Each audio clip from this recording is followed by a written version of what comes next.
Hi, welcome everyone who's joining from around the world. My name is Jen Yates. I'm the director of the True Cost Accounting Accelerator. It's wonderful to have you all here with us today for this webinar featuring the release of a new report showing how a groundbreaking TCA study is pointing the way for food systems transformation. As all of you know, transformation of food systems is critical to solving major global challenges. And identifying solutions with lasting and meaningful progress will require a new way to assess the value of food systems, including accounting for externalized costs and rewarding benefits delivered to people and nature. So now, ahead of the UN Food Systems Summit stock-taking moment next week, we wanted to host this webinar to mark the launch of this report, Natural Farming Through a Wide-Angle Lens, True Cost Accounting Study of Community Managed Natural Farming in Andhra Pradesh, India. So without further ado, I'm going to run through the agenda very briefly. I want to make everyone aware that this meeting webinar is going to be recorded and will be shared with participants and registrants after the event ends. And if you have any questions during the presentations, please use the Q&A function that you will see in your toolbar for the Zoom meeting. Our webinar agenda includes the following sections. We will start with introductory remarks from our moderator, Lauren Baker, with the Global Alliance for the Future of Food. Then we will go through an overview of the report findings and key takeaways by Pavan Sukhdev of Just Impact and Harpinder Sandhu of Federation University of Australia. We will have a video presentation that features some of the voices of the Andhra Pradesh farmers. Next, we will have a panel discussion looking at the implications of this study for national and global conversations about food system challenges. This will include Pavan Sukhdev, again, from Just Impact, Zhao Campari from World Wildlife Federation, Annalise Withoff from IKEA Foundation. Then we will move into a keynote address from Mr. Vijay Kumar, who represents the organization that works with the farmers on the ground to implement this Andhra Pradesh community managed natural farming. And then finally, just a couple of concluding remarks and information about how you can continue to stay involved in this work and stay involved in learning more about true cost accounting initiatives and how they may be applicable to where you're working in the world. So again, if you have any questions, please put them in the Q&A box. We will be trying to answer those as best as we can during the webinar, but also during the Q&A sections of each of the different panels. With that, I'm going to turn it over to Lauren Baker, who will take on the job of moderating the rest of the event. Thank you. Thank you so much, Jen, and welcome everyone. It's wonderful to have you all on the line and see everyone's face on the screen there. I'm Lauren Baker, Deputy Director of the Global Alliance for the Future of Food, and I'm joining you today from Toronto, Canada. The Global Alliance for the Future of Food is a strategic alliance of philanthropic foundations working together and with others to transform food systems now and for future generations. And in 2020, we commissioned this research and this research team led by Pavan Sukhdev at Just Advisory to undertake a TCA Agri-Food application or study of Andhra Pradesh community managed natural farming. Harpinder Sandhu, who's also on the line and will be joining us shortly, is the lead researcher, and I'll turn this over to them in a few minutes. Building on the first generation of TCA Agri-Food studies and the work at UN Environment Program, this research applied the TCA Agri-Food evaluation framework to assess and examine the dependencies, externalities, outcomes of Andhra Pradesh community managed natural farming across 4 capitals. The Community Managed Natural Farming Initiative is a really extraordinarily impressive example of taking agroecology to scale through government and policy support and shifts. Many countries, including the Indian federal government, are interested in scaling natural farming and are interested in agroecology. We felt that an independent review and evaluation of the initiative could provide evidence for broader uptake of this approach globally. The strategic objective of the study was to compare villages engaged with community managed natural farming and conventional chemical or fossil fuel-based practices in Andhra Pradesh across diverse geographies. That's what we set out to do with the research team. We wanted to assess evidence of positive and negative externalities in order to provide clear policy direction related to food systems transformations and the global policy agenda. So what could we learn to apply to the biodiversity agenda, the climate agenda, our collective commitment to the Sustainable Development Goals? The Global Alliance supported the development early on of the TCA Agri-Food Evaluation Framework at UN Environment Program, and we wanted to use true cost accounting in this study. True cost accounting is an evolving, holistic, and systemic approach to measure and value the positive and negative environmental, social, health, and economic costs and benefits in order to facilitate business, consumer, investor, and/or policy decisions. The Global Alliance is deeply invested in holistic and systemic approaches to understanding food systems impacts and making these impacts, both positive and negative, visible to guide decision-making. This differs drastically from common ways of understanding and measuring food systems outcomes, which have focused primarily on yields and profit to date. So I'd like to elevate a couple of insights from the report that I found particularly exciting when I first saw the results. First of all, there are novel methodologies in the work which identify the true cost and benefits of community managed natural farming. So there's something to learn there from the methodological approach. The report really hones in and focuses on social, economic, and human health dimensions of transformation, often overlooked and underrepresented in our understanding of food systems. Others are researching natural capital dimensions of the system in Andhra Pradesh, and we could fold that into a second phase of work. For me personally, the human health and social capital findings are extraordinary. The report highlights conclusions and recommendations with global relevance to support food systems transformation. I feel that governments and leaders need practical tools to meet sustainability targets, more effective solutions to maximize their return on public investment. And the return on investment of this work of Andhra Pradesh community managed natural farming is really incredible. And we want to be elevating this in global conversations.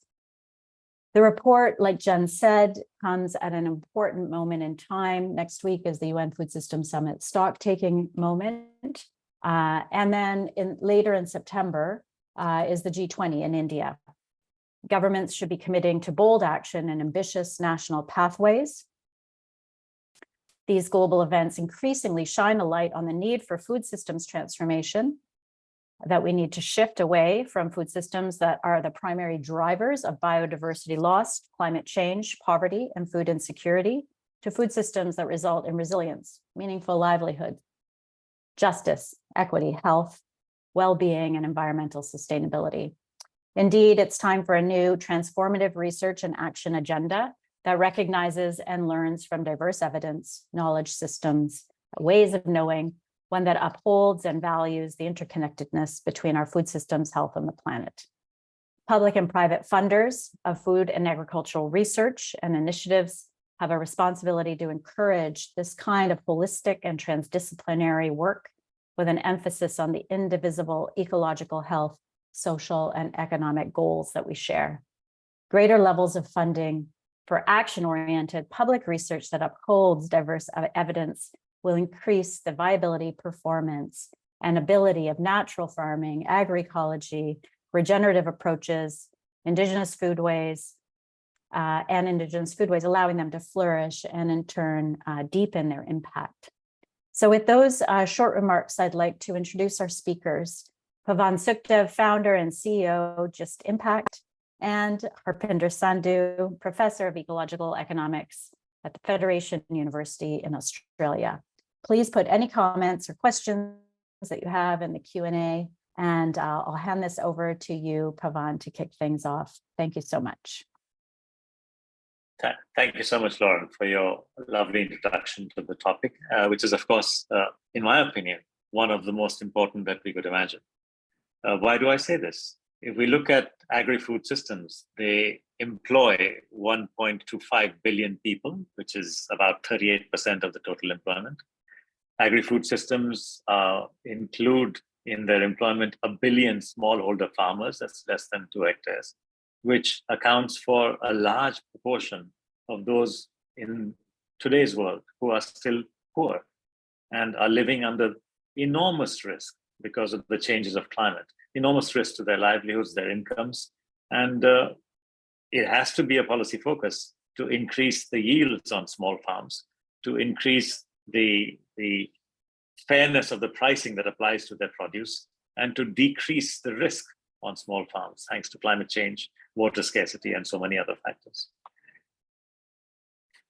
Food systems also are 45 to 55% if you account for the upstream deforestation and the transportation and the waste. If you account for all of that, it's 45 to 55% of greenhouse gas emissions. They use 70 to 90% of the total water that's used. They are the #1 driver of biodiversity loss. I'm delighted to have Joao Campari from the WWF. He knows how significant food systems are. In fact, there's an entire section of the WWF, the food and the role of food in biodiversity loss is absolutely massive. And last but not the least, as we all know, our diets have become the #1 burden of human health. How can a space that is so big be measured by something as simple as per hectare productivity of single crops? It doesn't make sense. And yet, this is what has been happening for decades on end. I would say almost 5 or 6 decades, we've been evaluating food systems on the basis of productivity of single crops per hectare, not accounting for any of the massive benefits and the massive costs, which are economically invisible. And this, my friends, is the problem that TEEB set out to address.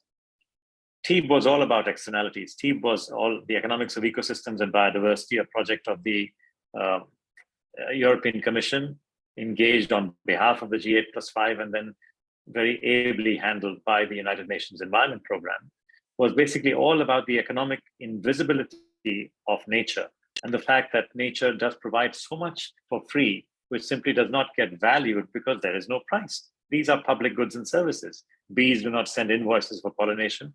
Trees do not send invoices for air cleaning and nutrient generation. Forests do not send invoices for providing the fertility that farms benefit from. And on the flip side, some of the biggest costs to the environment, the natural environment, are coming from food systems. So both in terms of impacts as well as dependencies, there was no question that nature and food systems were deeply connected.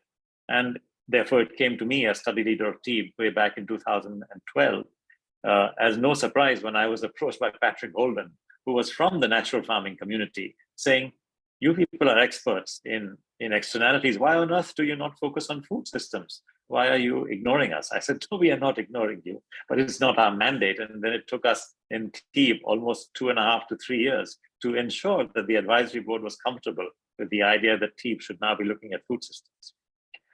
I must thank Lauren and her colleagues from the Global Alliance for being the first foot forward to help us finance such a huge and ambitious study. And they did. And I'm also very grateful to Alexander Muller to agree to be the study leader of the TEEB Agri-Food study, which came as a result of that, and to the 150 authors of that study, and to their 100+ reviewers. So this has been a huge, huge monumental effort coming from TEEB to TEEB for Agriculture and Food. And today, I'm delighted to be able to thank Vijay Kumar Thalam and his colleagues at RYSS, the Ritu Sadhikara Samstha, for having gamely put themselves up as candidates for participating in a study which could have been anyway. It was basically a study by academicians on the performance of natural farming, community-managed natural farming in Andhra Pradesh, compared to 3 other mainstream systems. One, the delta farming, high-input delta farming in the Krishna-Godavari basin.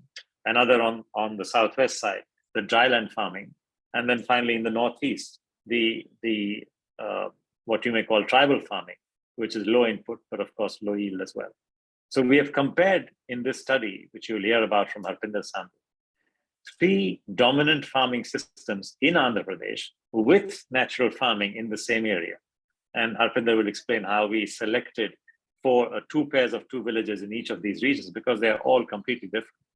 And it had to be done that way to be statistically relevant and to be regionally relevant as well, because there was no point making a general statement. We had to go down to the locations and study farming in locations and what it meant. Farming with the wide angle lens, as the report's name suggests, is looking at all aspects of agri-food systems.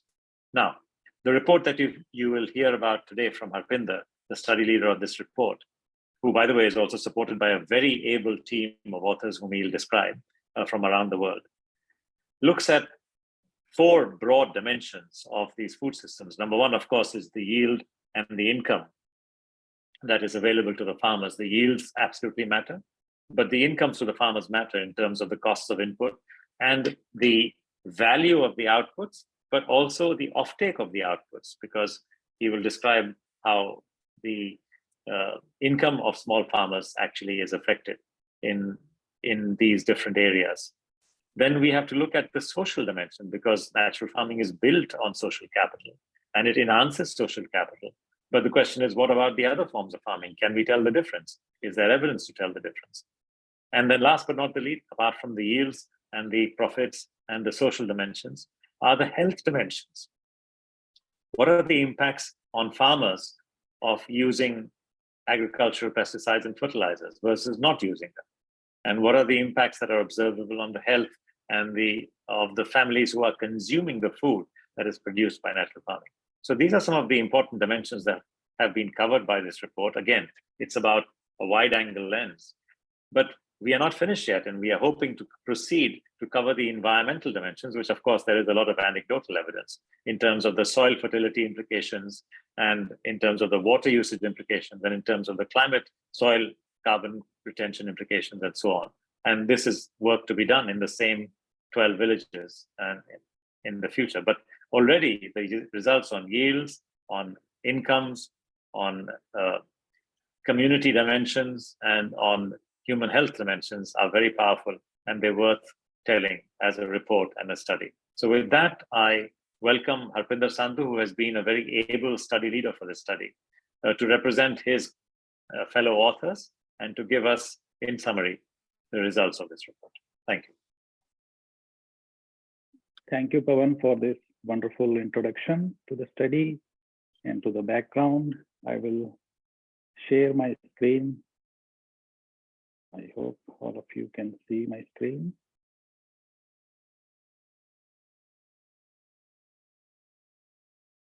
Yes, we see the picture of 2 wonderful smiling farmers. 2 wonderful farmers, Bala and Bhavani.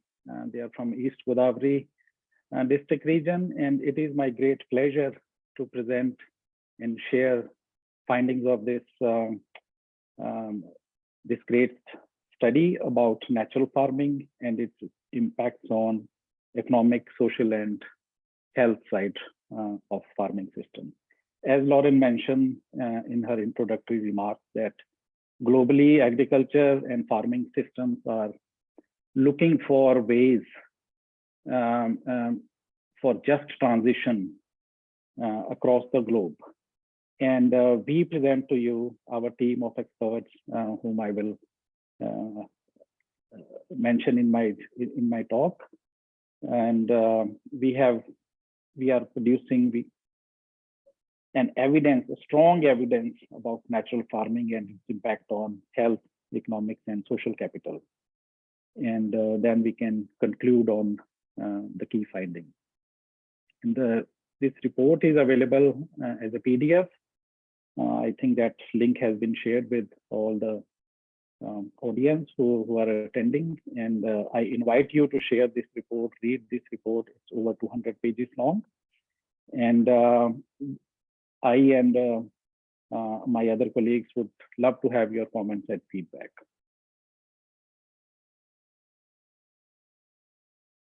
So as we started this study, our main aim was to examine natural farming and its impact on health, side, social side, economic sides, which are very normal for any farming system. And we wanted to compare natural farming with the conventional farming practices in the region. And some of you would know that natural farming has been practiced in India for several decades. But Andhra Pradesh community natural farming in its current form has been going on for a couple of decades. Its precursor was zero budget natural farming, which was also initiated and led by very able leader, Mr. Vijay Kumar, who is present today to share his remarks later on.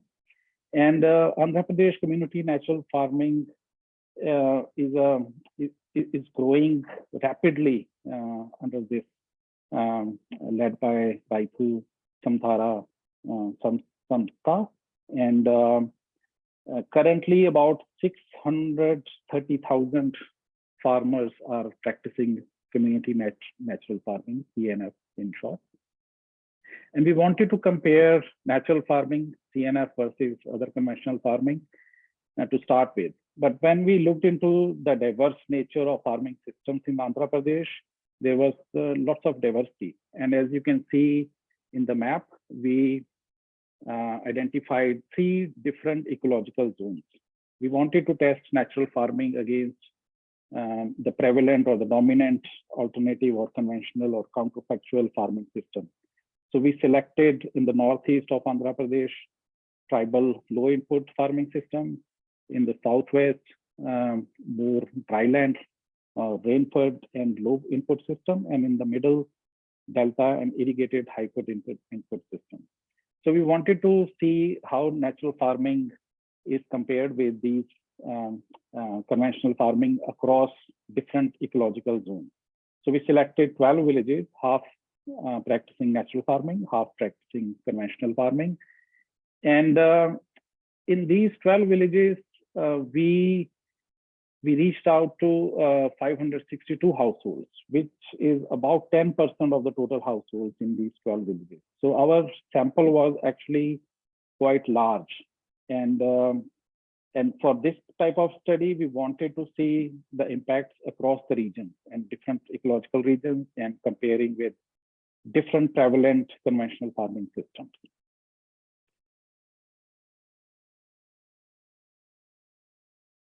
So the foremost thing that comes to mind of a farmer or agricultural scientist or policymakers is that, okay, whatever system you are practicing or following, is it better than the conventional farming system, which is like normally they use synthetic agrochemicals, fertilizers, pesticides? And the answer is yes. And this answer is provided by this study, which focused on measuring yield impacts, economic impacts, led by Professor Jules Fetty and Dr. Zareen Barucha. And you can see this happy farmer, Chinamma, who is extremely proud of adopting natural farming for their farm and livelihood. And this chapter mainly found out that CNF farmers are actually getting 7% to 25% better yield than the conventional farmers across 3 different regions. So you name different crops like cereals, fibers, vegetables, and fruits. Across all those crops, on an average 11%, but for some crops, it's higher productivity, per hectare productivity than as compared to the conventional farmers. And farmers' incomes increased by about 49%. That is substantial gain for any farmer. And when a conventional farmer asks a natural farmer why you are practicing this, so there is a solid reason for that. And the conventional farmer can also ask, okay, how many crops do you grow?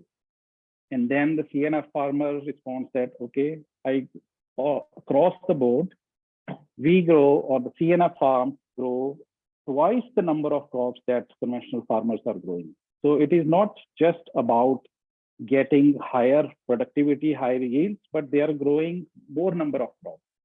And 365 days a year, there is a ground cover. So obviously they are protecting their soil and other natural resources. So not only they are growing more number of crops, they are getting better yield. And then one would ask, okay, what about the returns? And the returns are more than double for CNF farmers across 3 regions as compared to the conventional farming. And then as a farmer, one would ask, okay, what about the labor use? Yes, CNF farms are using 20% more labor, but that solves another issue, which is of a gainful employment in rural landscapes. So CNF farm is not only generating higher productivity, higher yield, they are growing more crops and getting more returns. And how is that possible that you are getting more returns? Because the CNF farmers are saving money on the input cost.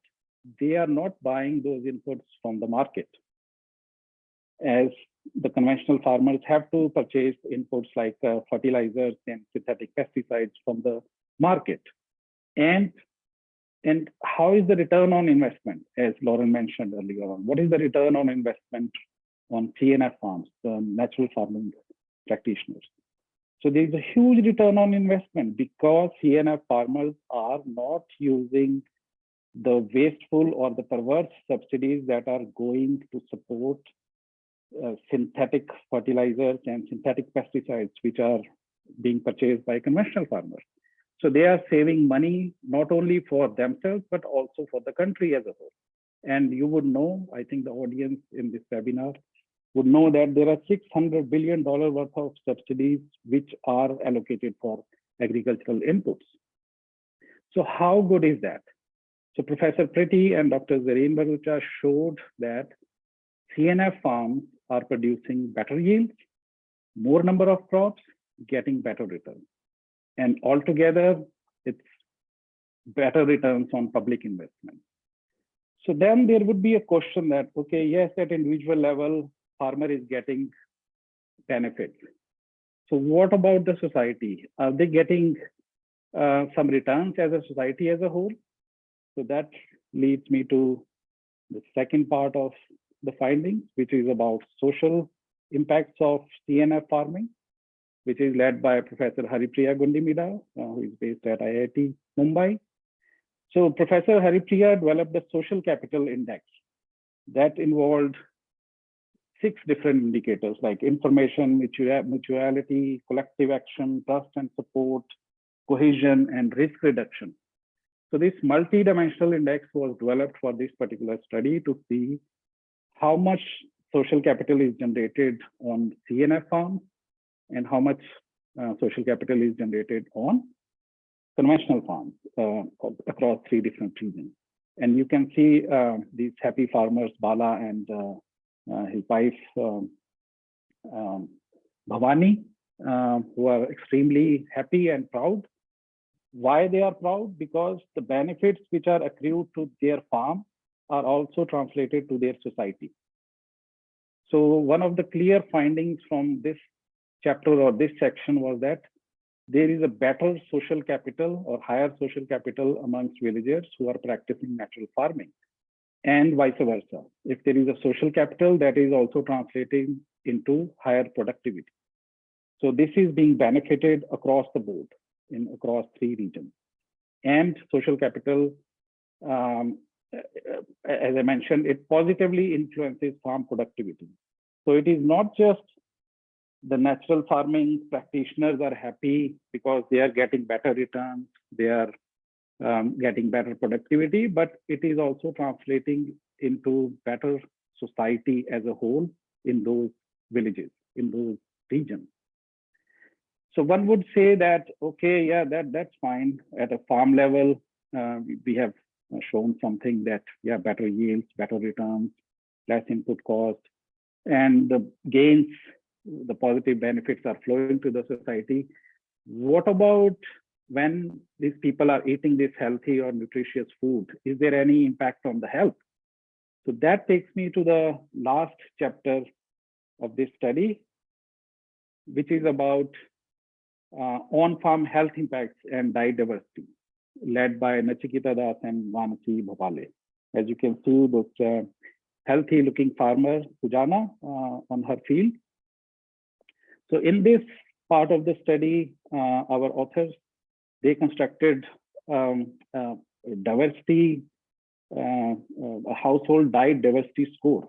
And then they looked into the average diets of all households, 562 households. So there were not many differences between natural farming and conventional farming households because this is a cultural context. So macronutrient diversity was there, but it is not translating into additional consumption of meat, eggs, and fish in diet. So this is like strong role of cultural habits or vegetarianism in that part of in those villages. But there was one important finding of this study, that what are the health implications of using pesticides and chemicals, fertilizers, handling them without any proper equipment. So there was a huge difference between practitioners of natural farming and practitioners of conventional farming. So these conventional farmers are becoming, have to go and see the health or GPs, general practitioners, more number of days. So they lose on an average 189 working days as compared to loss of 121 working days by CNF farmers. So there is a 26% lower average health cost between the two. So the farmers who are practicing CNF become less sick because they are less exposed to the synthetic chemicals, which is a common sense, but this study proved that, yes, there is a strong evidence to prove that. So we have seen that at a farm level, CNF is producing better yields, better returns, less input costs, and more savings. At a society level, it is translating into better social capital in those villages. And at the health impact and diet diversity level, it is again people who are consuming more food crops produced by using natural farming are getting their health is improved. They are getting less and less sick. So that means it is translating into their better health and opportunities for those farmers. So at the end, I would like to conclude that natural farming has shown in this particular study that natural farming is offering a better potential and a better opportunity for transitioning of agriculture and food systems towards sustainability and better yields, more number of crops, better returns to the farmers, better return to the community, and great health outcomes for the society. So we can strongly say that on the basis of results of this study, that here is a social movement, a ground level, grassroots level movement led by RYSF under the able leadership of Vijay Kumarji. It is already transforming the rural landscapes towards social, environmental, and economic sustainability, and it offers a potential model that can be scaled up to solve some of the global challenges which are currently faced by our global agriculture and food system.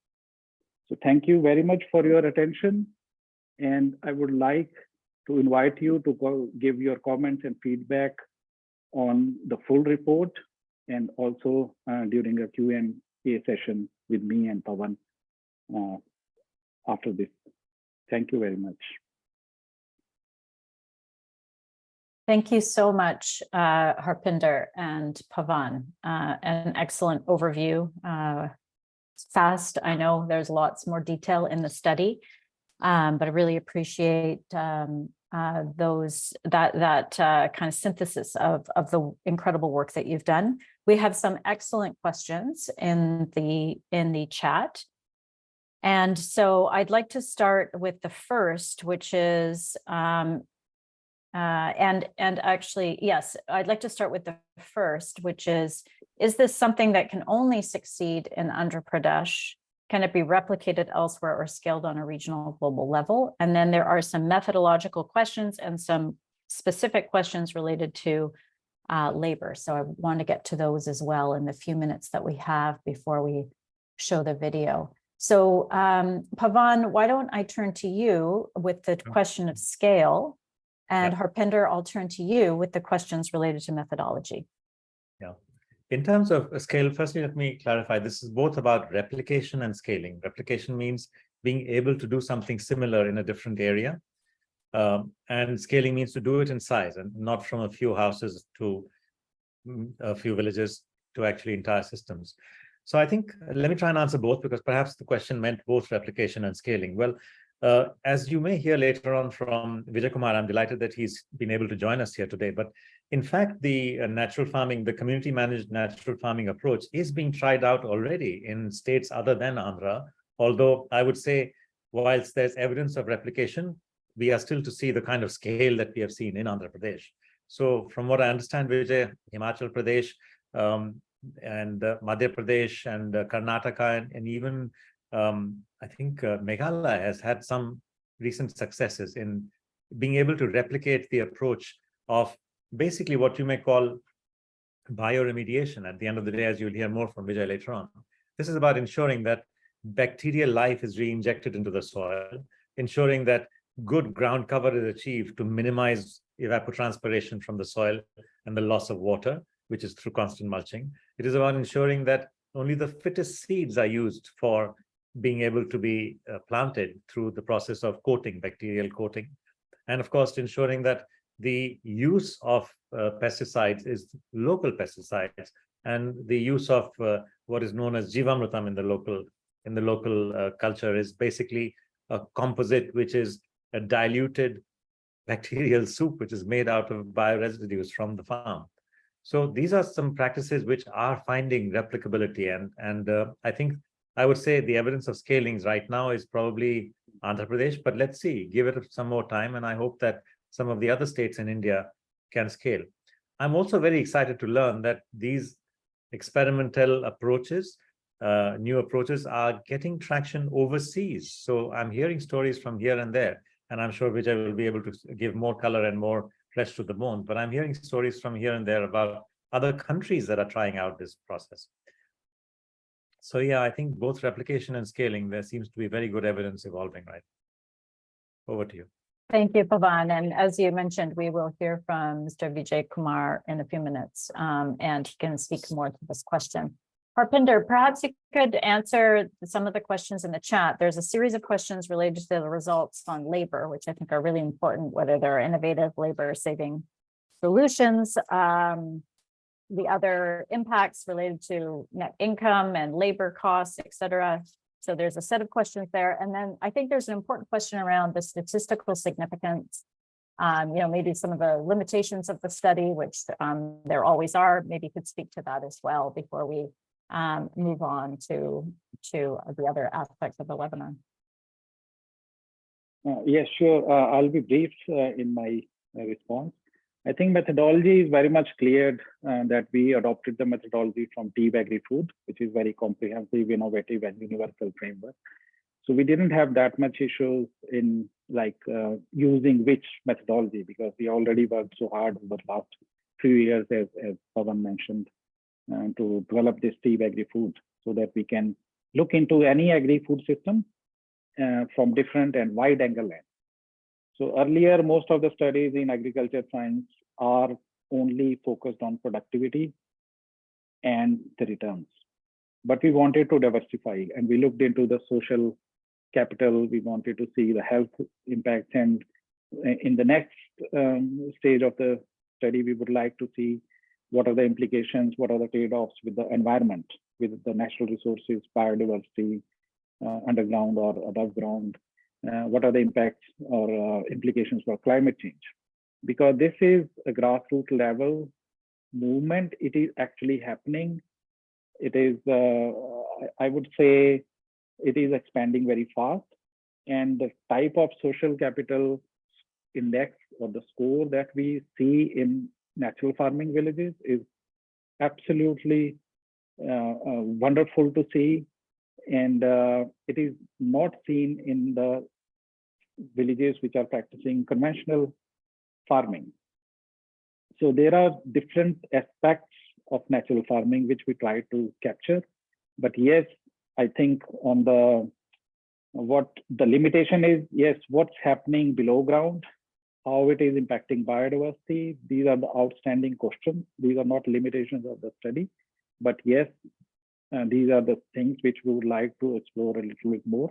Why we are getting that productivity, why we are getting that yield, because I hear the stories that yes, there is this microbiology is in action below ground, which is enabling the nutrient capacity and water holding capacity is improved. Total biodiversity on farm is being improved. And as an academic, as a researcher, I would like to investigate that as well. So, and then are there any trade-offs? So we don't know that. So these are the kind of outstanding questions which still needs to be answered. I will stop here. If I missed anything, please let me know. Thank you, Harpinder. Pavan, I think you're typing some answers in the Q&A, which is fantastic. I invite you to do the same, Harpinder. There are a lot of great questions in there. I really appreciate the questions. We'll try to answer them through the rest of the time that we have together. So thank you so much, Pavan and Harpinder again, and also to the whole research team. I mean, it's really wonderful to bring so many researchers together to tackle different dimensions and different questions in the field. Now, I'm really excited to introduce a video that has been produced by our colleagues at our YSS and Andhra Pradesh Community Managed Natural Farming. So we have Mr. Vijay Kumar on the line, who will speak in a few minutes. And I also want to say a big thank you to Swati Renduchinatala, who has been an incredible colleague in this work and supporter, has really led the kind of work on this video, which is beautiful. So Jen, why don't I pass it back to you to show the video, and then we'll move on to some more comments and discussion.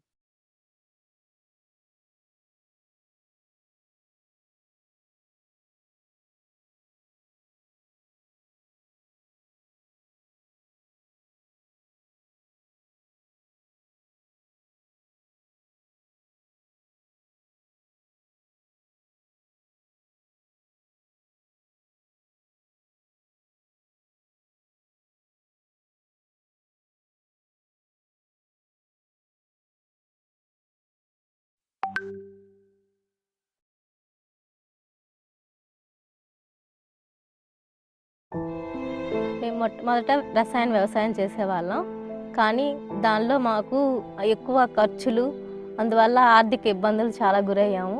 వాతావరణంలోని మార్పుల కారణంగా సకాలంలో వర్షాలు పడేవి కాదు. భూమిలో తేమ శాతం లేకపోవటం వల్ల మా పంట పూత కాయ దశలో పూర్తిగా ఎండిపోయి మాకు చాలా నష్టం ఏర్పడింది.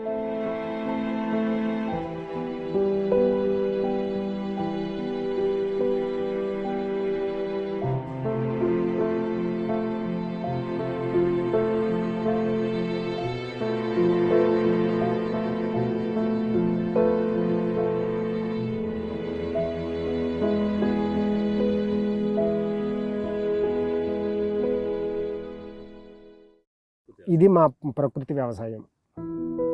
మా ఐసీఆర్పి బాలు ఉన్నారు, శివసార్ ఉన్నారు, మనకి బాలు సార్ ఉన్నారు, మాకు బాగా తోడ్పాటునిస్తున్నారు. వాళ్ళు చెప్పిన ద్వారా అప్పటికిప్పటికి చాలా డిఫరెన్స్, మాకు చాలా లాభదాయకం.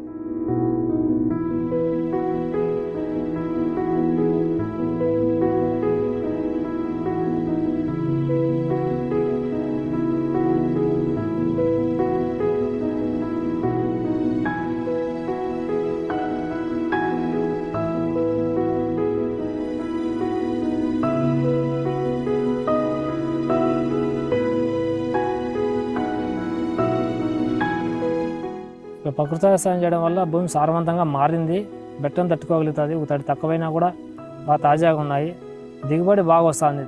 ముందు అయితే అన్ని కెమికల్స్ మందులు కొట్టేవాళ్ళం పురుగులకి. ఇది చేయడం వల్ల మాకు అసలు ఆ కెమికల్స్ అనేది లేదు, ఆ మందులు అనేది వాడకుండా ఇవి మాత్రమే చేసుకుంటున్నాం కాబట్టి మా ఖర్చు అయితే పూర్తిగా తగ్గింది.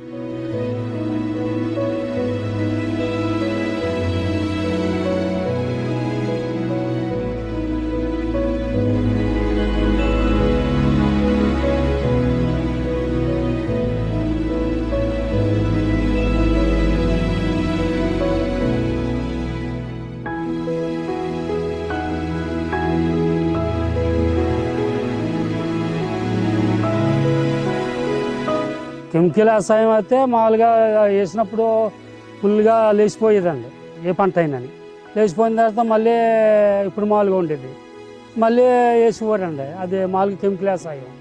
ప్రకృతి వ్యవసాయంలోనేమో మామూలుగా మనం జీవామృతం పారిజాతం అని చేస్తామండి, దాని మీద ఎప్పుడు ఒకలాగానే ఉండేదండి. కెమికల్ వ్యవసాయం చేసినప్పుడు పొద్దున్నే కొడితే సాయంత్రానికి ఒడిగిపోయాయండి. ఈ ప్రకృతి వ్యవసాయం చేసినవి 4 రోజులు నిల్వ ఉంటున్నాయండి.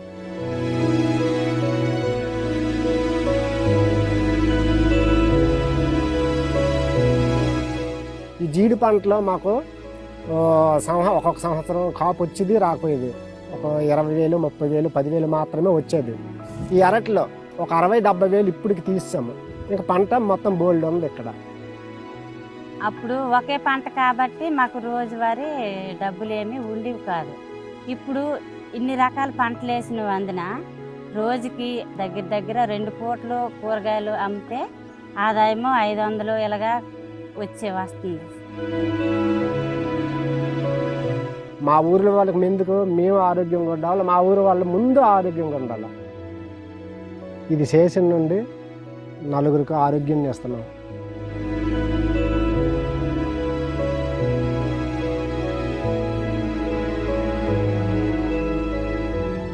మా పొలంలో ఆనపకాయ, పచ్చిమిరకాయ, తోటకూర, గోంగూర, కొత్తిమీర ఇవన్నీ పండుతాయండి. రోజుకో రకం కూరగాయలు వండుకు తింటాం. ప్రకృతి వ్యవసాయం చేసి కూరగాయలు తింటున్నాం వల్లగానే మా భార్య, మా పిల్లలు, మా మనవరాళ్ళు, మేము అందరూ ఆరోగ్యంగా ఉంటున్నామండి.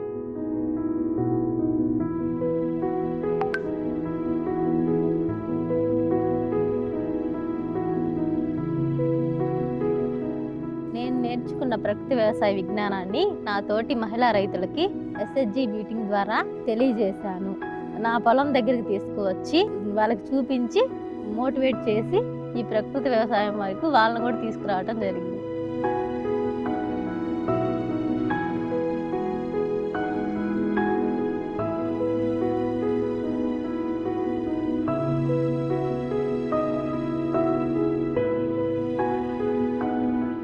మూడు 365 రోజులు ప్రకృతి వ్యవసాయం చేస్తూ పలు రకాల పంటలతో భూమిని కప్పి ఉంచడం ద్వారా భూతాపాన్ని తగ్గిస్తుంది, జీవ వైవిధ్యాన్ని పెంపొందిస్తుంది. దీని ద్వారా పర్యావరణానికి మేలు కలుగుతుంది, రైతులకు మంచి దిగుబడి వస్తుంది.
Fantastic. Wonderful to see that video. And for me, it's really important that we see the human faces and voices of farmers behind the research. And your photos also do that really nicely, Harpinder, in the report. So I really appreciate that this research is actually about human lives and people and who are directly affected by the work. So we're going to move now to a moderated discussion, a panel. I see Annalise has joined the screen, Zhao and Vijay. So I'll briefly introduce them just with their titles. Pavan will also come back online for this section of the webinar. So you've already met Pavan. Annalise Witovs is the program manager with IKEA Foundation. So thanks for joining, Annalise. Zhao Campari is global leader of the food practice at WWF. And I think that's the group for now.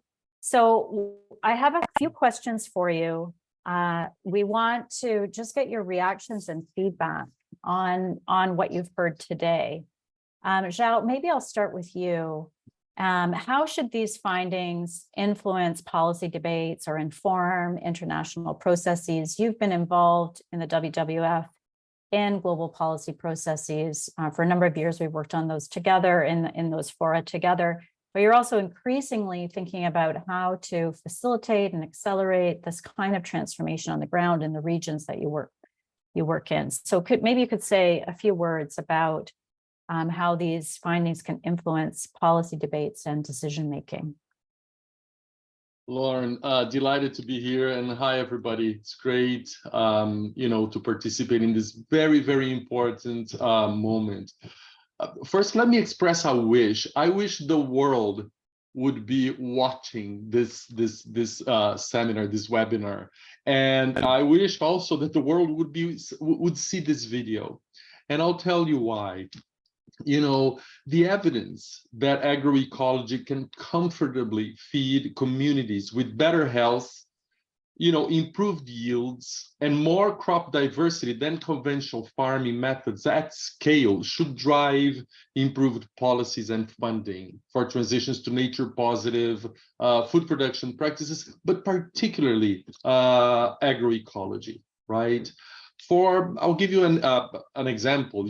Having come out of the UN Food Systems Summit, I had the opportunity to chair Action Track 3, which was on boosting nature-positive production.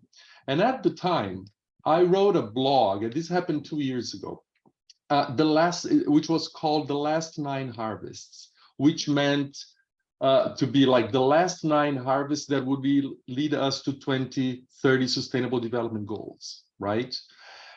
We are 2 years after the Food Summit, and if I had to rewrite that article, I would call the last 6 harvests, but nothing has changed globally.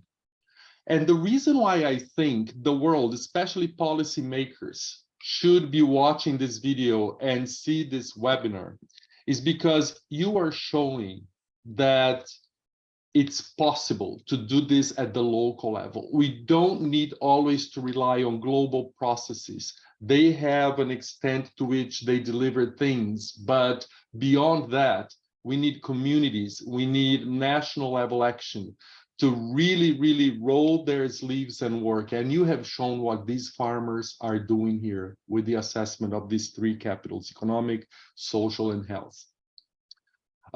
So this approach, the TEEB agri-food, and the experience of Andhra Pradesh should push the G20 in particular to think about how they could reform subsidies.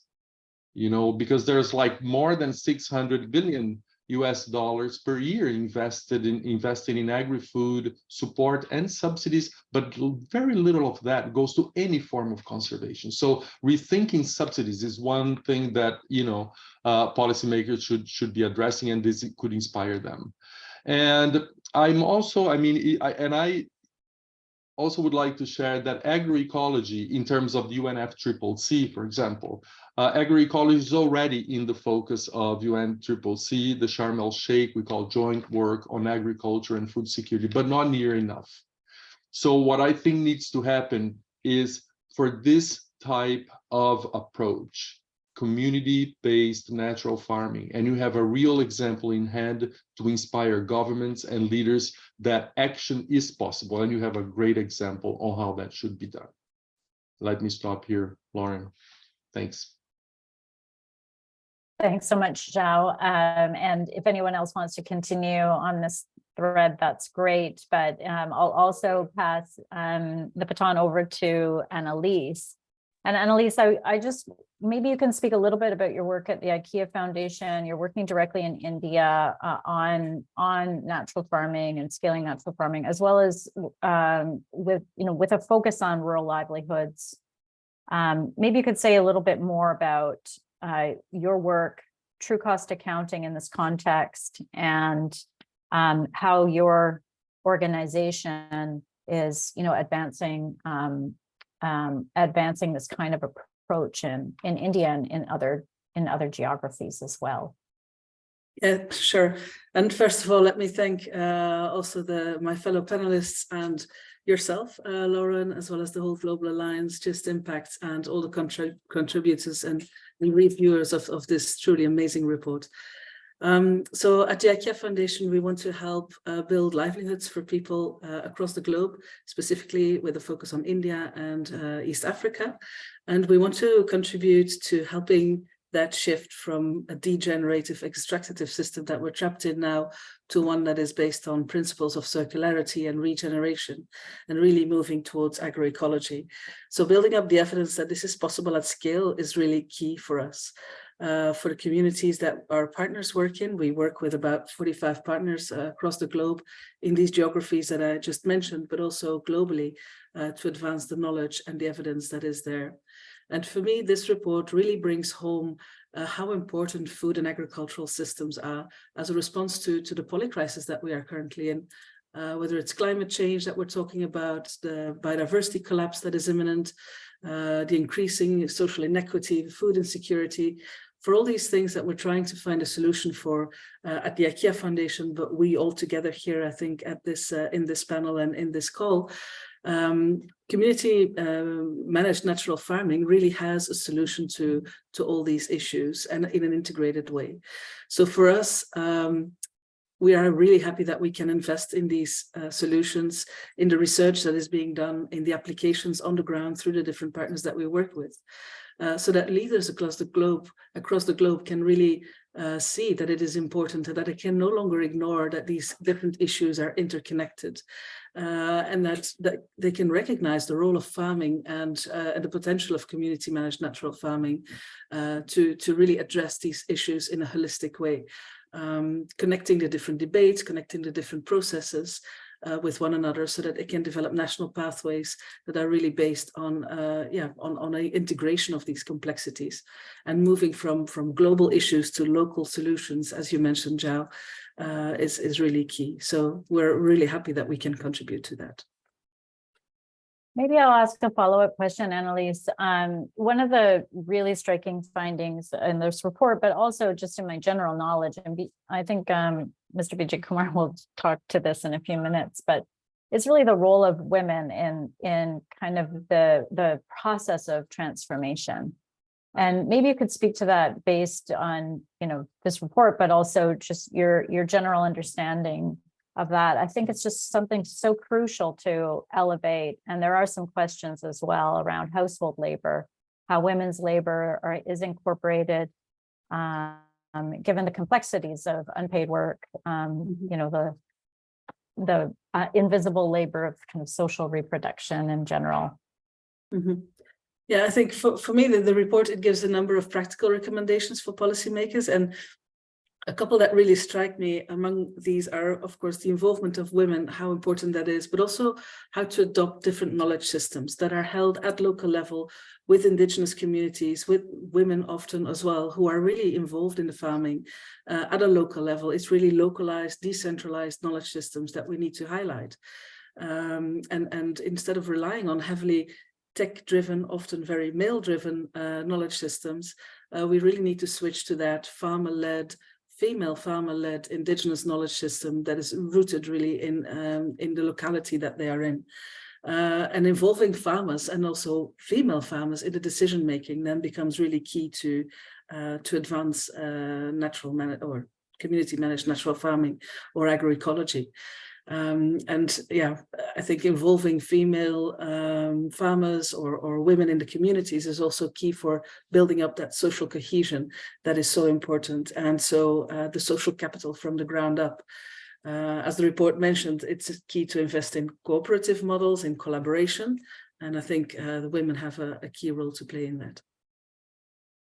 Thanks. I think from other work, this idea of cooperation, cooperative economy, solidarity economy is really important. And I see Florence Egal has put in the chat another coalition around decent work in food systems, which of course is a critical issue, also kind of under-acknowledged in our conversations. So I really want to lift up your comments, Annalise.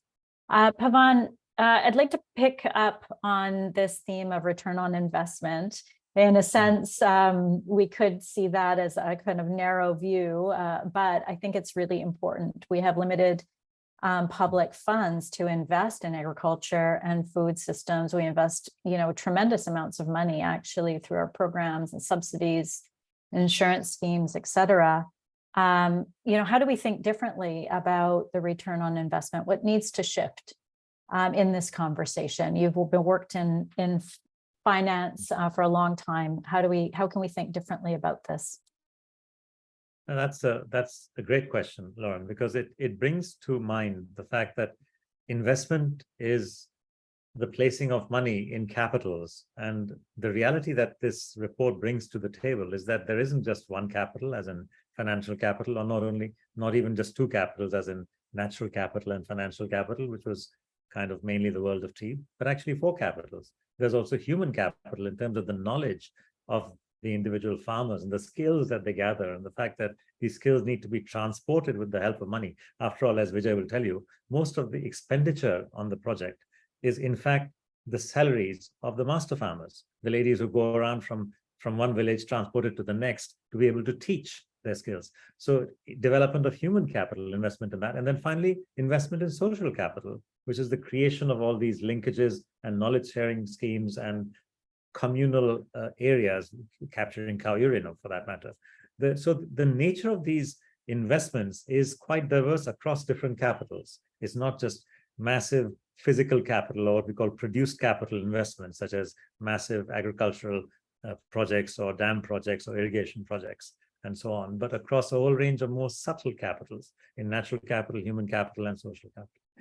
Those investments, and this is the paradox that economists today have still not understood, those investments deliver some incredible returns on investment on financial capital. And they don't calculate these because, unfortunately, most of the benefits are public benefits.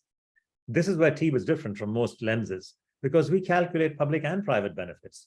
We do not discriminate against public benefits. We believe that, yes, private wealth matters. Balances in your bank accounts in Switzerland, of course, matter. But the point is there's a lot else that matters. There's your friendships, there's your knowledge, there's your health, there's the health of people around you, there's nature, which is there for the future. All of these are assets, if you like, as Professor Partha Dasgupta is fond of calling them. In a portfolio of assets, we have to consider investments in the entire portfolio, not just the one that we happen to be able to measure more easily based on a balance in a bank account, financial capital. So I think this whole report and the approach and the evidence that we are gathering through RYSS and through other studies of this kind in other parts of the world are emphasizing the importance of a four capitals approach, looking at things holistically, understanding investment needs to be carefully, judiciously passed, because it's true, there are not unlimited resources. There is not unlimited natural resources or human resources or even financial resources. But if we just go blindly investing in just the one capital that gives private profits and potentially public losses, then we are making a colossal mistake. Actually, we have been making that colossal mistake of ignoring public wealth, ignoring the assets that are in fact public assets, which need investment, at least as much as private assets do. And in this case, I would say even more. Thank you, Pavan. Another theme in the chat, in the questions in the Q&A, is related to sort of the research agenda, the limitations and opportunities for this kind of research, the trade-offs. So here we're taking, as you have all noted, you know, a more systemic approach. We're trying to understand the challenges and the complexity of food systems transformation. So what kind of research do we need? I mean, this is really just scratching the surface, and there needs to be a whole kind of transformative research and action agenda. So how do you see some of the trade-offs in taking a more kind of systemic, holistic approach? Are there any? What are the risks associated with the transformation, and what kind of research and action agenda supports our deepening understanding of these trade-offs, risks, and opportunities? Annalise, I'll start with you. I think I'm the wrong person to start with. That's really a question for the researchers here on the team. But from a funder's perspective, I think where we would like to put our resources towards is really to localize also the research and find the research at national level, what can be done at national level, and then from there on broaden it to more global processes. I think because the solutions are so local and so locally relevant, having the right data from the ground up is really crucial in this to really advance, to make progress on this. And yes, I mean, yeah, go ahead. That's quite true. It is something that does need attention, and as Annalise has also pointed out, and I think some of the ways, if I may suggest, to alert people on what are the risks. So there is a tendency for us to not be conscious of the level to which redirected subsidies or redirected benefits through subsidies reach. And it's truly important to understand that things cannot be done in a sort of simplistic way. So for instance, merely saying, okay, well, let's stop all agrochemical subsidies and the environmentalists may cheer. But the point is, if you don't know where to put the money, then you may be creating a different problem. So it's really important to recognize that where the money needs to go is where the benefits are coming from. So what are the benefits? The benefits are better human health on farm and off farm. The benefits are improved ecosystem services. The benefits are better, reduced damage to local bee populations and insect populations, bird populations, etc., the pollinators. The benefits are improved soil fertility. The benefits are increased utilization of water, which is itself getting more and more scarce as the climate breaks down. So when we recognize where do these benefits come from, the answer tends to be it comes from the farms that are operating natural farming, because they are the ones who have low footprints on water, reduced footprints on biodiversity, potentially positive footprints on biodiversity, and positive footprints definitely on soil fertility because of the injection of bacterial life in the soil, which has ramifications all the way up. More bacteria means more insects means more birds means more wildlife. And, you know, it would make Joao and his other practice groups in WWF very happy with that kind of approach from the foods practice, so to speak. So I think we need to understand where exactly the benefits are coming from and reward those, and not just follow any kind of large scale or somewhat crude approaches. The good news here is that I'm aware of there's a study that has been, which I have contributed towards done by the government of India, which has been prepared over many years, which indicates that it's possible to measure these benefits accruing from the farm level.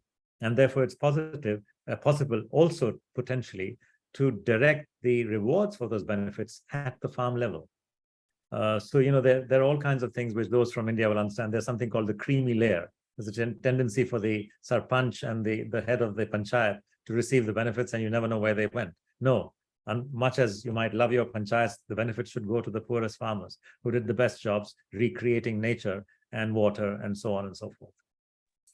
Lauren, if I may as well, just to it's a big question that you have, and I may hinge on the answers of Annalise and Pavan.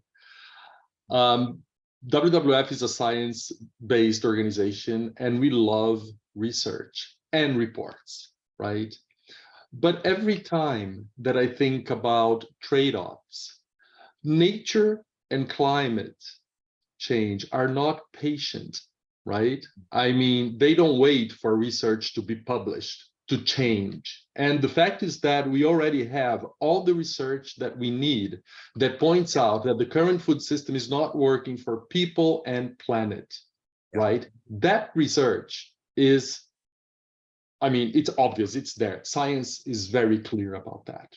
And we have here at hand, with the Andhra Pradesh example, a way to fix that at scale, right?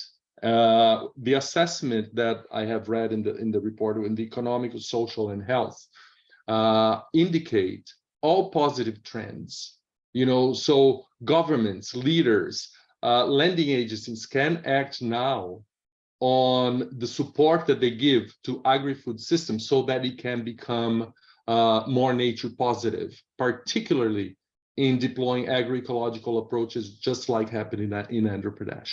Is happening actually in Andhra Pradesh, and we have the evidence. So, you know, I'm afraid that if we keep asking for more research to replace a model that is not working now, the business model for the agri-food system today is flawed, right? We will miss the mark on the SDGs, right? And we may incentivize tipping points for the planet, because I'll tell you one thing, you know, biodiversity continues to be at a loss. 80% comes from the global food system the way it's operating now, and climate change is and the food system is responsible for at least 1/3, like Pavan said in his opening remarks, of at least 1/3 of greenhouse gas emissions. So what other evidence do we need to take charge and change things now? You know, we will have a great opportunity next week at the UN Food System Summit Stocktake to push leaders to pay attention to these things, you know, and when somebody will say, oh, but we don't have evidence or examples, yes, we do have one now. So it's very appropriate, the timing that this is being launched. Thank you. I didn't mean to interject. No, and thank you very much for appreciating that, because the evidence is amazing, right? When a project is got statistical relevance, as Harpinder has demonstrated, P less than 0.001 or 0.01 in most cases, and it's applying to 700,000 farmers, that is scale, my friend. That is serious scale. Yeah, thanks so much, Zhao. And actually, you answered a question that I was going to ask. And it occurs to me, too, that, you know, in this moment we're in the world, where we actually have evidence, you know, beyond the evidence that we shared today from these kinds of examples around the world, where we have regenerative approaches being adopted with very positive impacts, that we need to take an evidence-informed approach, and we need to really make sure that these that our thinking and research leads to action. But also, and I just want to, you know, but all of you have said this in different ways, but it's the way that we think about our research and action and participation, participatory approaches, participatory research that really acknowledge that farmers are scientists. In the way that you described, Pavan, you know, they're holding the, you know, biodiversity, they're stewarding these positive impacts in their daily activities. And so we need to embrace those ways of understanding and knowing, and that ecological mindset. And really there's a bit of a, you know, fracture there between the way we think about these things in global conversations and global fora, and the way people on the ground are really living in a different way through an ecological mindset, which we need to embrace and more deeply understand. So we are wrapping up this section of the conversation, and I'd like just to end with a go around with any kind of final insights that you have on this work. Maybe how does it make you think differently about the conversations you're going to have in the coming weeks and months as we grapple with, you know, climate, as we enter into Climate Week at the UN General Assembly in New York, there's the Climate Summit in Africa, there's the UN Food System Summit stock-taking process, and there are all the multiple partners, the G20, and all the multiple processes and partners that everybody works with on a daily basis. Annalise, I'll start with you, and Zhao and Pavan, just as a way to share final thoughts, reflections before we move to Mr. Vijay Kumar. Yeah, it's a difficult one, but I think for me, what is really coming out of this report for me very clearly, and something that is not taking up or is maybe always placed at the least of the priority lists, is the return of social investment. Really the social cohesion, the rebounding of inspiration, the feeling of belonging and of sense making for farmers and farmer communities. That for me is really key. Because so many farmers in India, but across the globe, it doesn't matter where, they really are lost, feel unappreciated. They don't have a proper livelihood for themselves. They're struggling, and they don't have what they deserve, that real place in the world, because it's so important, farming and agriculture and our food. And so reigniting the inspiration, the pride, the social cohesion. For me, it sounds maybe a bit woolly, but that element of human connection, well-being, joy, and love for the world, for ourselves, for what we do and what we eat, is for me also absolutely crucial, and something that the human element in here, in all the debates that we're having, it's often very technical, it's often very dry matter, without joy and without the human aspect. So that's something that I want to really take away from this 50 pages of report. Thank you, Annalise. That's a great comment to end on. Zhao, over to you. Yeah, Lauren. I keep thinking WWF's mission is for people and nature to live in harmony, right? But we can't do that if we keep destroying our planet and keep producing artificially cheap, unhealthy, and socially and environmentally unsustainable food. So the reason why WWF has a dedicated program on food is because if we don't pay attention to the true cost of food, how it's impacting nature and climate, we will not have a mission. And this happens to now. If we don't account for the true cost of food now, we may not have a mission in the future. So WWF recognizes that, and I think Andhra Pradesh's model on natural farming inspires us in the organization that, if we work together, it's possible to change things around, to live in a planet where people and nature really live in harmony. So thank you for indulging us with this approach, with the beautiful framework. I really look forward to having included in the Team Agri-Food example in Andhra Pradesh, the environmental and biodiversity areas as well. So thank you very much. Thanks, Zhao. Pavan. Just very quickly, two of my learnings, which I hold dear. One is innovation. Everyone behaves, and these are, I think, iconoclastic aspects of this report, because they are destroying common perceptions. Innovation is not just rocket science, right? The newest, fastest, quickest, cheapest way to reach people on the moon or to Mars or whatever. Innovation is social innovation. Innovation is cultural innovation. Innovation is about simple things done better and maybe just revived after thousands of years, or at least in this case, decades.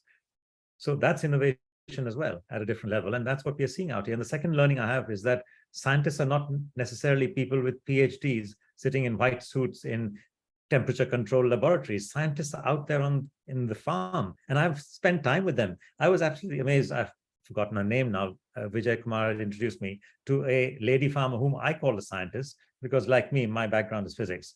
I used to do experiments. Every week I did an experiment, and we had to draw some conclusions. As in, did we disprove a theory? No. So therefore the theory must be right.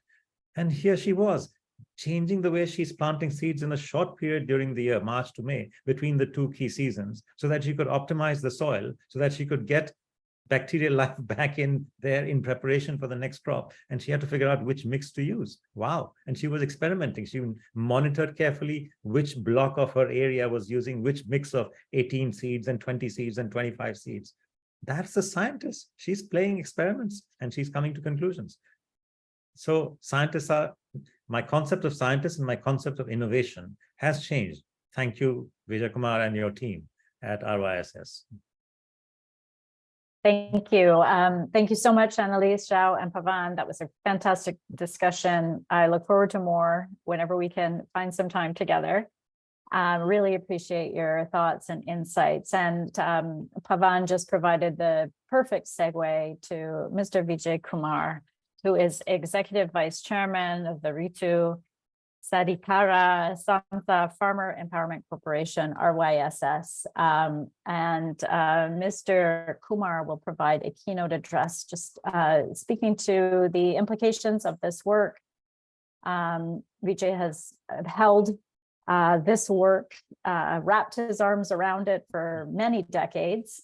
And there are many questions in the chat about the implications of this study and your work on the ground for India and beyond. And so I hope you'll kindly speak to that, to answer some of those questions. Over to you, and thank you so much for joining us today and for all of your unwavering support. So thank you. Thank you, Lauren. And speaking in the end has a lot of disadvantages, because I think with such a distinguished panel of Pavan, Annalise, and Shaul, Harpinder, so there's very little for me to say. So, and you yourselves have so many observations.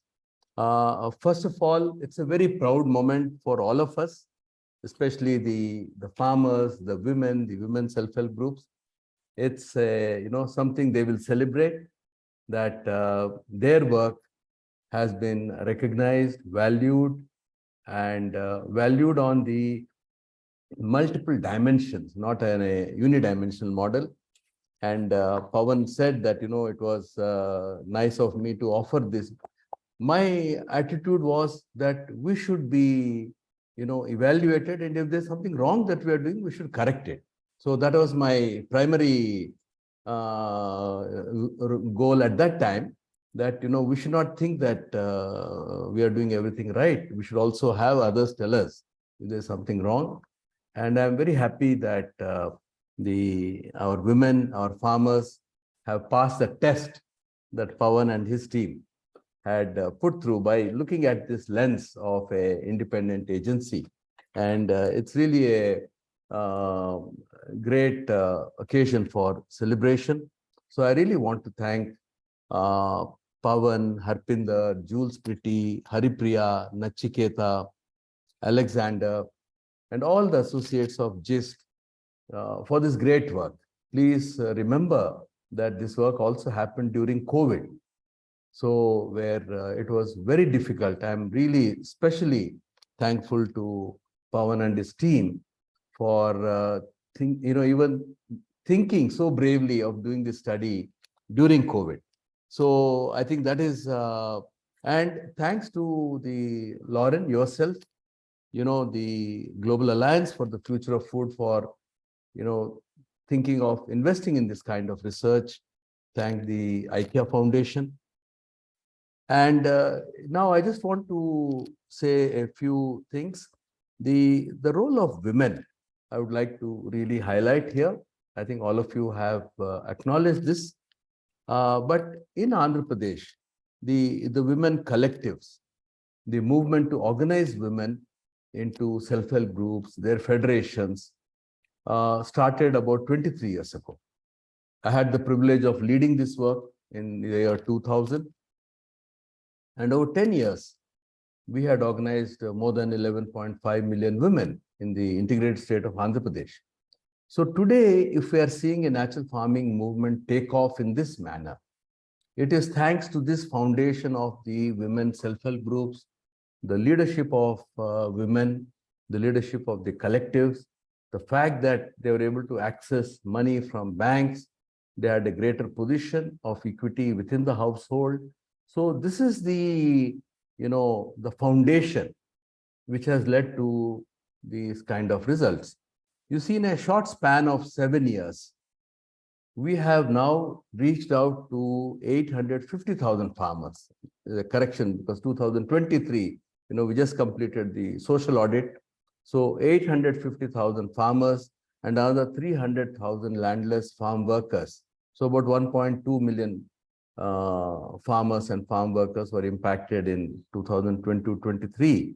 And this year we hope to take this to about 1.5 million.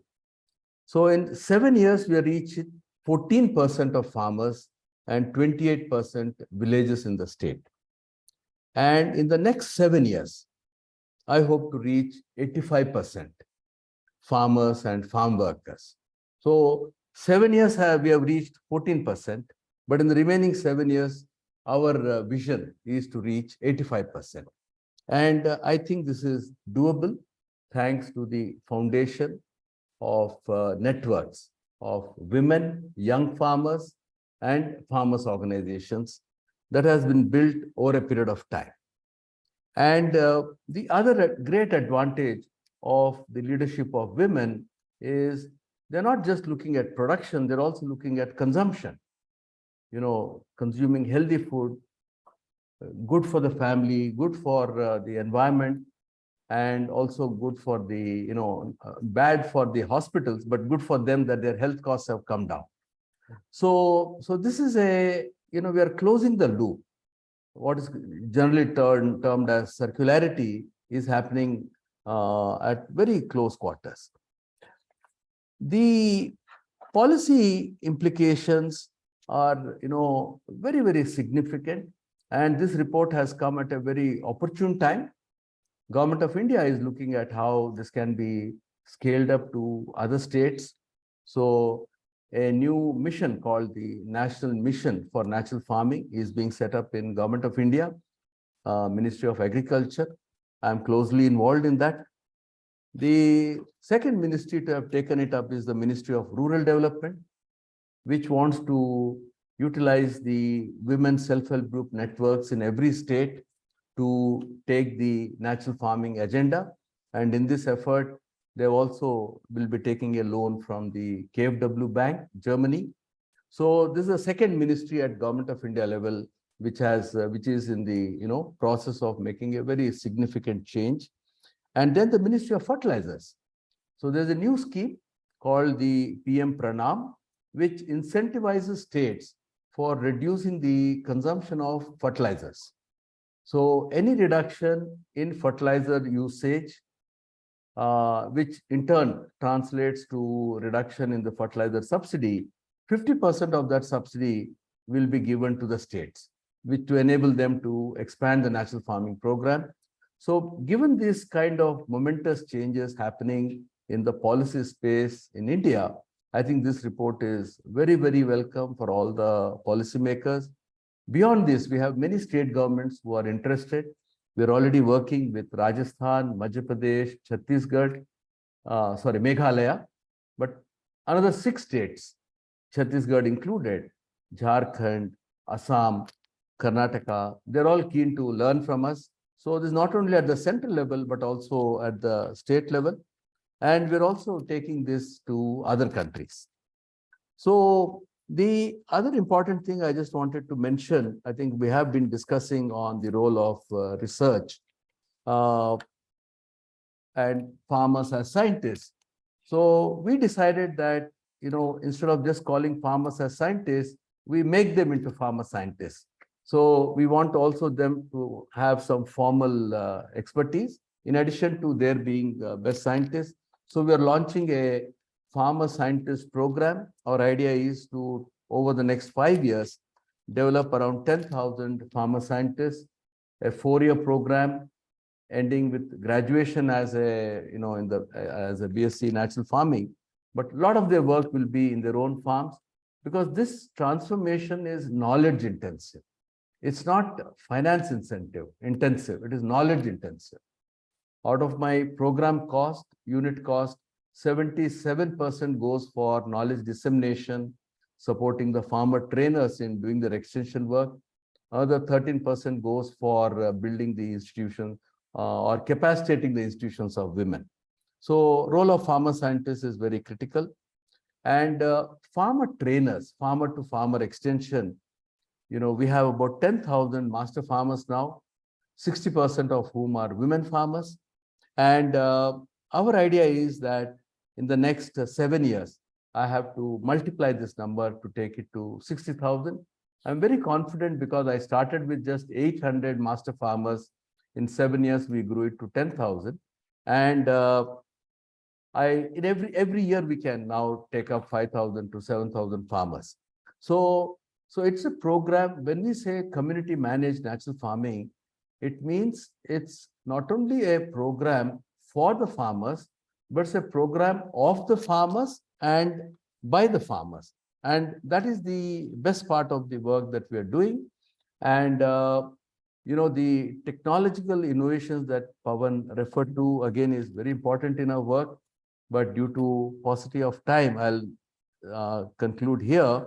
I just want to say that what we are seeing is that the restoration happens very quickly. It doesn't take decades. If we stop choking nature, the recovery happens very quickly. We must give it a chance. And in terms of, it's already been mentioned by Pawan and others, but in the next phase, I really would like to see the impacts on environment, on biodiversity, water, soil, climate change, and on the nutritional impacts. So that is my ask of this group. Lauren, thank you very much. And on behalf of our farmers, especially the women farmers and all those lovely smiling farmers, thanks to the great team of researchers and the great team at Global Alliance, which has backed this research. Thank you, Lauren. Over to you. Thank you so much, Vijay, and I'll just pass it over to Jen. I know we're out of time here. So Jen, I'll let you wrap things up. Thank you so much, Lauren. Thank you to all of our speakers, and thank you for your exceptional job as a moderator, Lauren. I want to also thank, obviously, the study team, the local leaders who backed this project, and especially the farmers for this inspiring and courageous work. I think we all can see that this study shows that using the TEAB Agri-Food Framework to understand the full array of costs and benefits can really create an effective roadmap for leaders seeking effective solutions to food system and other challenges that we are facing. A number of opportunities coming up have been mentioned: COP28, the UN Food Systems Summit, national and regional conversations, Africa Climate Summit. So please stay engaged in all of these and help us elevate these findings and amplify them and do the knowledge sharing across these opportunities. Thank you for all of you for participating.